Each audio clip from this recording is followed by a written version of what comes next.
ಕರ್ನಾಟಕ ರಾಜ್ಯದ ಹವಾಮಾನ ಮುನ್ಸೂಚನೆ. ನಾನು CS ಪಾಟೀಲ್, ವಿಜ್ಞಾನಿ, ಹವಾಮಾನ ಕೇಂದ್ರ, ಬೆಂಗಳೂರು.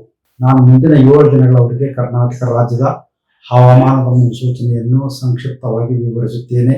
ಇಂದು ಕರಾವಳಿ ಜಿಲ್ಲೆಗಳಲ್ಲಿ ವ್ಯಾಪಕವಾಗಿ, ದಕ್ಷಿಣ ಒಳನಾಡಿನ ಜಿಲ್ಲೆಗಳಲ್ಲಿ ಹಲವು ಕಡೆ ಮತ್ತು ಉತ್ತರ ಒಳನಾಡಿನ ಜಿಲ್ಲೆಗಳಲ್ಲಿ ಕೆಲವು ಕಡೆ ಮಾತ್ರ ಮಳೆಯಾಗಿದೆ.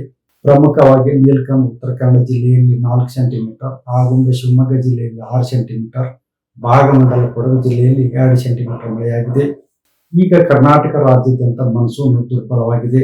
ಕರಾವಳಿ ಜಿಲ್ಲೆಗಳಾದ ಉತ್ತರ ಕನ್ನಡ, ಉಡುಪಿ ಹಾಗೂ ದಕ್ಷಿಣ ಕನ್ನಡ ಜಿಲ್ಲೆಗಳಲ್ಲಿ ಜುಲೈ 31ರಿಂದ ಆಗಸ್ಟ್ 6ರವರೆಗೆ ಹಗುರದಿಂದ ಸಾಧಾರಣವಾಗಿ ವ್ಯಾಪಕವಾಗಿ ಮಳೆಯಾಗುವ ಹೆಚ್ಚಿನ ಸಾಧ್ಯತೆ ಇದೆ.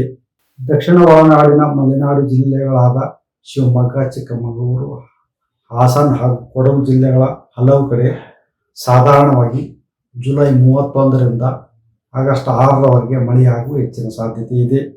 ಚಿತ್ರದುರ್ಗ, ದಾವಣಗೆರೆ, ಬಳ್ಳಾರಿ, ವಿಜಯನಗರ, ತುಮಕೂರು, ಚಿಕ್ಕಬಳ್ಳಾಪುರ, ಕೋಲಾರ, ರಾಮನಗರ, ಮಂಡ್ಯ, ಮೈಸೂರು ಹಾಗೂ ಚಾಮರಾಜನಗರ ಜಿಲ್ಲೆಗಳಲ್ಲಿ ಜುಲೈ 31ರಿಂದ ಆಗಸ್ಟ್ 6ರವರೆಗೆ ಹಗುರವಾಗಿ ಹಲವು ಕಡೆ ಮಳೆಯಾಗುವ ಹೆಚ್ಚಿನ ಸಾಧ್ಯತೆ ಇದೆ.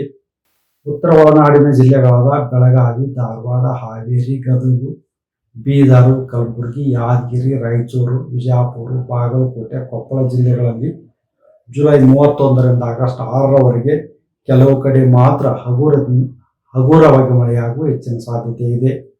ಬೆಂಗಳೂರಿನಲ್ಲಿ ಜುಲೈ 31ರಿಂದ ಆಗಸ್ಟ್ 6ರವರೆಗೆ ಹಗುರದಿಂದ ಸಾಧಾರಣವಾಗಿ ಕೆಲವು ಕಡೆ ಮಾತ್ರ ಮಳೆಯಾಗುವ ಹೆಚ್ಚಿನ ಸಾಧ್ಯತೆ ಇದೆ. ಈ ವಿಡಿಯೋ ನಿಮಗೆ ಇಷ್ಟವಾದಲ್ಲಿ ಲೈಕ್ ಮಾಡಿ, ಶೇರ್ ಮಾಡಿ, ಸಬ್ಸ್ಕ್ರೈಬ್ ಮಾಡಿ.